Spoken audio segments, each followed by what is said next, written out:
Hello guys, how are we doing? Welcome back to another video. I'm currently on the golf course, as you can probably tell. About to play a round of golf by myself as a bit of a practice, and I thought I would do a video talking about things to do in Al Ain. Now, if you're considering moving out to Al Ain, you may have seen that it's quite a quiet location in the UAE in comparison to the bigger cities like Dubai and Abu Dhabi. But there are things to do here. I've been here for just over a year now. I've got friends that have been here for even longer. Sorry, it's a little bit windy. I hope the video doesn't pick up too much of the wind noise. Anyway, I wanted to show you some of the things that you can get up to, and the golf club is the first place I'm going to start with. So the golf club here is amazing, it's beautiful. I am on the academy course right now. When the sun is setting in the evening, it's beautiful. I'm here, it is currently 12:30. It's very quiet, it's a Saturday, and the membership is quite affordable in comparison to Dubai and Abu Dhabi. So I'm going to get on and play a game of golf, and I will talk to you about what you can do on this facility. So I'm on the third hole here at the Al Ain golf course. I am, as I said at the beginning, doing the academy. There are lots of different facilities here at the golf course. We have the championship course that runs all the way around and into the equestrian area. We have foot golf here on the academy course. So if you wanted to come down with your family or friends and you weren't interested in golf, you could obviously do the foot golf, and it's a lot of fun. And even to just use the academy and the facilities here is 50 dirham, which is the equivalent of about 10 or 12 pound. So it's not very expensive, and the course is spectacular. It's lovely here. There is also, just while I'm on this hole, there is also paddle tennis, which has become very, very popular out here in the UAE. There is equestrian, which is the big building over there. We've got the golf house, which is over there. And there is the rugby, and there is a cricket pitch further down. But when I leave the golf course, I will drive past and I will show you that facility as well. So this is lovely, but I'm about to play this hole. This hole is normally quite difficult for me, so let's see how we do.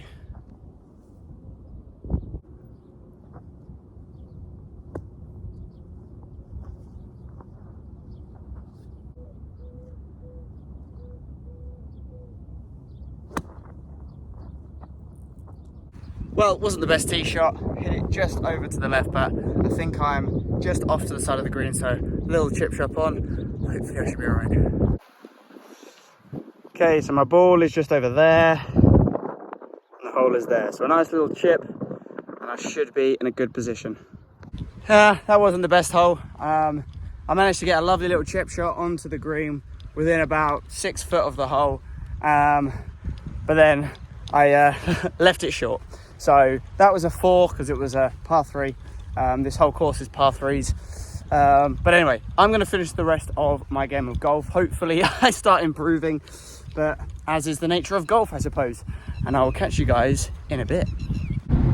Okay guys, so I've just finished up my game of golf and I'm back in the car. I'm driving down the internal road of the facility here, and I'm going to show you the rugby club. I'll show you the cricket club as I'm driving past. It's all part of the same facility, which is nice. There is a gym and a pool here as well, so if you were to become a member of the rugby club or the golf club, you would get access to those facilities there as well. Also, each venue has its own restaurant, its own bar, and you often find that people come down for a drink. So this here is the rugby club, and the cricket ground is just behind as well. It is all connected to the same place via this road. So this is it here. There is obviously an event on today because it is very busy, but it's just in there. And like I say, there's a nice bar, and out the back there is a really nice big large playing field. So what you often find is an evening or on the weekend, lots of families go down there, they have a drink, and the children play out on the grass. It's very safe. Lots of families go down there, so it's a really nice place for the children to get together, parents to have a chat and meet up. So if you have a family and you're coming out here, it's a really good option. And the final venue on my way out is the shooting club. So the shooting club is here. There is a range over the back there for clay pigeon shooting, and then there is an internal area where you can practice shooting a range of different weapons. So that's also very popular as well. So there we are. That is the first stop of this video, is sort of the Al Ain Rugby, Equestrian and Golf Club. I need to go back home now via the fuel station because my car is running low on fuel. And then later we're going to go for a brunch. That is the plan for today. So I'm going to drive home and I'll see you guys in a bit. So I've just showered up after golf. I am in a pair of chill out clothing. I'm taking the dog Zuko for a walk. This afternoon we are going to go for a brunch. Now, brunches are a great way to go out, to enjoy some food and drinks, meet up with friends, things like that. There are a few brunches in Al Ain, and actually in comparison to Dubai and Abu Dhabi, they are considerably cheaper. This brunch is going to cost 175 dirhams for the 4 hours, and within that price you get unlimited food and drink. You obviously get the venue, you get the music, and the place that we're going has like a pool table and stuff if you want to play pool or darts. Most of the brunches are attached to hotels. So the hotel that we're going to be going to is called the Ratana in Al Ain. There are a few different hotels in Al Ain. There's the Danat, there's a few. And at the hotels, you can get memberships. Like Daisy and I have a membership at Ratana. So you can use the gyms there, you can use the pools there. And that is what a lot of people do at. They get a membership to whichever hotel they prefer, whichever hotel they like the most, depending on the pool and the facilities that the hotel's got. And then they go there on the weekends or in an evening to enjoy some food and drink, use the gym and go to the pool. So that is what we're going to be doing later. So we're going to get ready and I will see you there.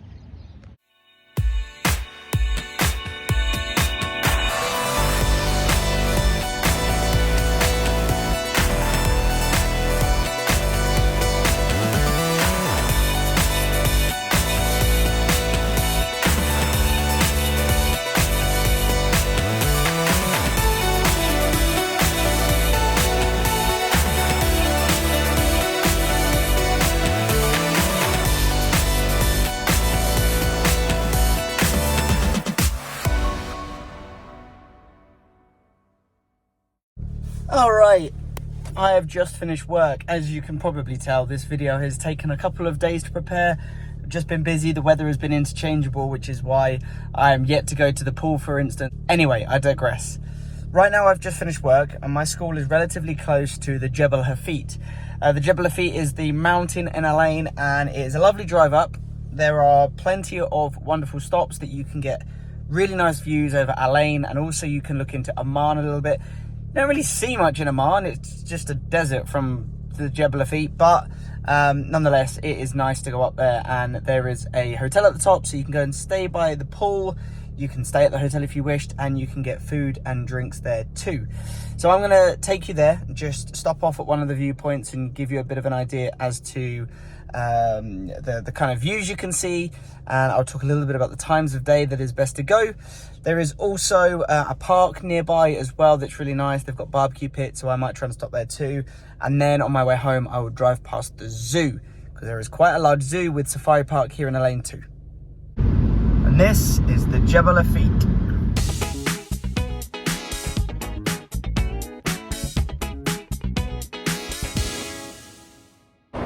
So I am currently at a place called the Green Mabazra.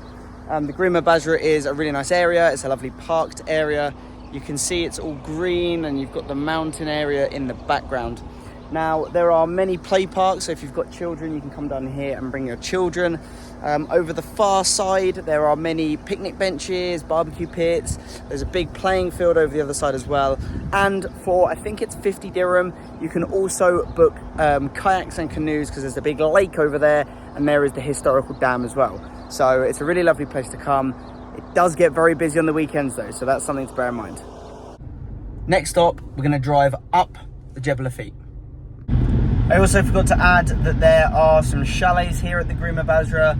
So if you're looking for a staycation or you want to come and visit, somewhere worth thinking about.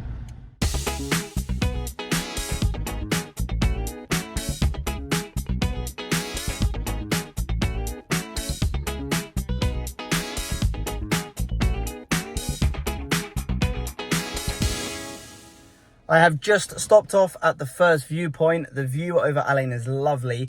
Now, the view from the point that I'm at is not as vast as the view from the top, But I thought this was quite a nice view. You can see over the greenery of where I was just at in Grima Basra, and you can see a little bit of Al Ain, so let's have a look.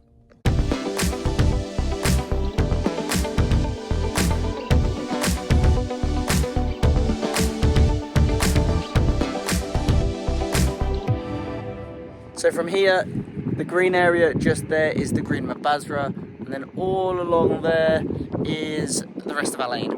Now, the road that I was just driving along continues up there, and basically it snakes its way all the way up and around the mountain until you get to the very top. Now, there is 2 locations that you might want to stop at if you come up here. The first is the hotel. That's not quite at the summit, but it's very close. Like I say, you can get a beer up there, you can get a nice drink up there, some food, sit by the pool, and the view is phenomenal. Or you can go to the very top, which has like a cafe and stuff, and there is viewing stations, which are all amazing.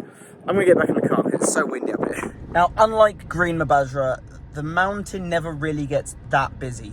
The roads up here are always fairly quiet, and you can come any time of the day. Now, I've come here with Daisy for sunrise, and that's always been very nice. Depending obviously on the time of year, you might have to be here quite early at like 5:30, 6 a.m. But when you get to the summit or you get on one of the viewing platforms, you can see the sun come over and emerge, and you get all those beautiful colors that you get with a sunrise, and you can take a coffee and some breakfast, and it's lovely. Sunset here is also phenomenal. It just depends on how hazy it is over the desert, because bearing in mind that we are in the desert, what you often get is a layer of sort of dust and sand in the air and the atmosphere, and sometimes that can impede a little bit on the sunsets that you might experience, and it also depends whether it's hazy and cloudy too. But sitting up at the restaurant up here with a nice drink and some food and watching the sunset is lovely. And then the drive down, all of Al Ain is lit up, and you get to see that when you drive down in the dark. So it's a nice area. It's not somewhere that you would probably come all the time. Grima Basra maybe, because it is a little bit more friendly to families, but the drive up the mountain is well worth it. Now, before I drive back home, past the zoo of course, I do need to add that there is a Wadi Fun Park. Now, the Wadi Fun Park is a bit of a water park. There's things like you can learn how to surf there. There's like lazy rivers, I think. There's like a tide pool machine thing. I've personally never been because of COVID. It was shut down. It has, by all accounts, now reopened. But that is also near the base of the mountain. You can go, I'm not sure how much it is for the day. I will leave some links down below in the video of this. But you can go, you can sign up, you can use the whole day. And there are lots of different activities that you can take part in, such as surfing and things like that. So if you're interested in a fun and exciting day out, the Wadi is definitely worth looking into as well. Let's drive back down.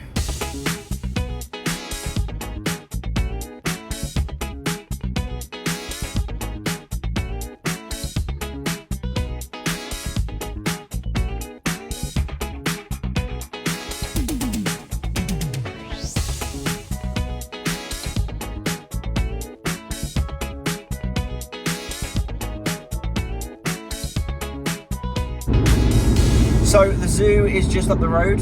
The zoo is actually off of a roundabout, so it's not like your standard zoo where you drive down a road and there's an entrance. You pull off a roundabout and there's like a zoo roundabout. And then there's a long road that takes you down towards the zoo, and the zoo's huge. The lovely thing about it is that the zoo is quite affordable. It's not expensive to get into, so it's a nice day trip out, but you would want to go in the winter. It's too hot in the summer. Roundabout with giraffes on it, and this here is the zoo, just in there. Okay, so I am about to go for a run. I'm going to run past the Ratana because it's very close to where I live.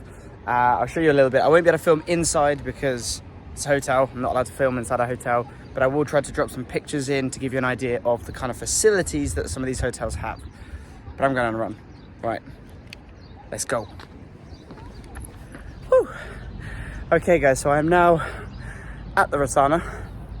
Some of the facilities here, there is paddle tennis, there's both single and there are double courts.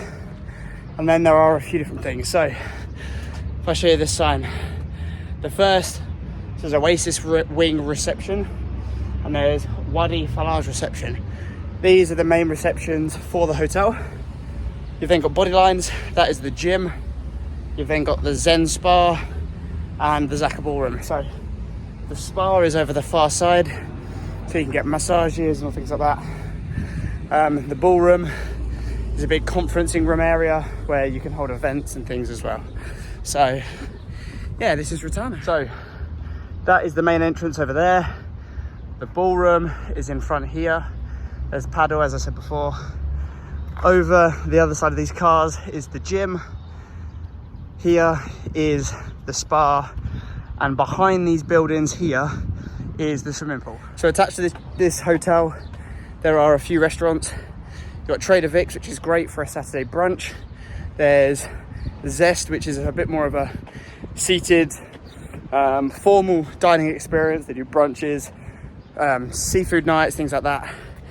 Downstairs, you've then got Moods, which is a sports bar. That's where Daisy and I were for the brunch the other night.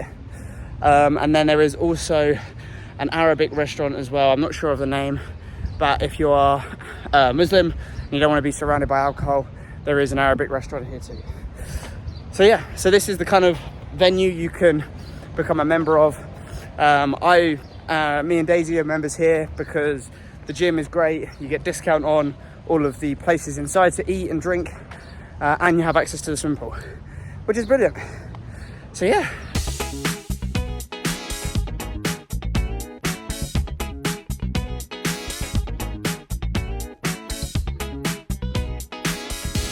That was Rotana.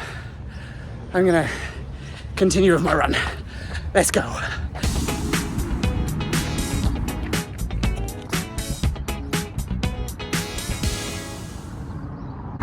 Now, there are a few more cultural things that you can do here. Just behind me here is a place called Hilly Fort. There are a few sort of local heritage sites that you can come and visit. Once you visit them once or twice, you don't tend to go there more often, but that's another option if you're interested in that kind of heritage style. Yeah, visit. So it's definitely an option, like I say. The only times I've been to these places is when I've had family and friends over and I've wanted to show them the area, but that's Hilly Fort. There's also a really nice park behind here as well. Has like a Starbucks and stuff, and there's places for the kids to run around, so that might be suitable for you too. Nice green spaces like that over there. Right, I will eventually finish this run. Okay. Oh, and I'm back. Okay, so just because I've been on a run, another place I've thought of is the cycle track. If you are interested in cycling and exercise, there's a massive cycle track here. That's definitely worth checking out. So the cycle track, the great thing about it, it's a continuous loop. There's a cycle shop there if you need anything for your bike. I don't know, I don't cycle that much. But also there is no cars allowed on it whatsoever. You get occasional walkers. There are camels in the middle because there's like a camel farm there. But otherwise it is a really nice clear cycle track. So if you are an avid cycler, you're into doing your duathlons and things like that, triathlons, cycle track is great. I think it's about 10 kilometers circular loop. I could be completely wrong in saying that, it might be further. But yeah, and the great thing is there's a couple of cafes and restaurants nearby. So if you go for a morning cycle, you can grab a coffee and some food afterwards. Definitely worth checking out. And the final thing I'm gonna say to this list is the malls. The UAE has a number of lovely malls. Some of them, like the ones in Dubai, are massive. The Mall of Dubai is huge and you can get pretty much anything you want in there. The malls in Al Ain are considerably smaller than any of those that you'll find down in Dubai and Abu Dhabi, but there are lots of things that you can do there. You can obviously go for food and drink, coffees. You can obviously do your shopping. Although I will add, if you want designer shopping, there aren't that many locations in Al Ain for that. So a trip down to Dubai would be your best bet. But there are many lovely places in the malls. And if you've got kids, again, there are a lot of arcades in most of the malls here. Sort of in the basement, there are malls. In the basement, there are malls. In the basement, there are arcades. In the malls, cinemas, all sorts of things like that. So, I mean, in fact, one of them, Al Ain Mall, even has an ice rink in it. So, if you're looking for things to do, a mall is also a good bet. So, yeah. Right, I am gonna end the video here. This video was a sort of my top 10 things that you can do in Al Ain. Like I say, a lot of the day-to-day stuff, you're going out for I don't know, coffees locally. You might be going to play a bit of golf if you're into sport, go for a cycle, go for a walk around your local area, maybe go down to one of the parks. Going to things like quizzes at the rugby club, moods in Ratana. These are all things that myself and my friends tend to do, me and Daisy tend to do on a weekly basis. Go and sit by the pool, that kind of thing. If you're looking for more adventurous things, dare I say it, or you want bigger brunches, you want to be by the beach, Dubai, Abu Dhabi, they're only about an hour and a half away from here. So you can easily do that trip on a Friday, Saturday, Sunday, and be back in time for Monday morning. Many a times I've gone down to Dubai for an evening and come back. So it is very accessible if you want to go a little bit further afield. But there you go. I am going to end this video. I need to have a shower because I am dripping with sweat. If you enjoyed it, don't forget to like, subscribe, do all that kind of stuff. If you are considering moving out here and you want to know anything in particular, comment down below and I will see you in the next one. Peace out. Bye.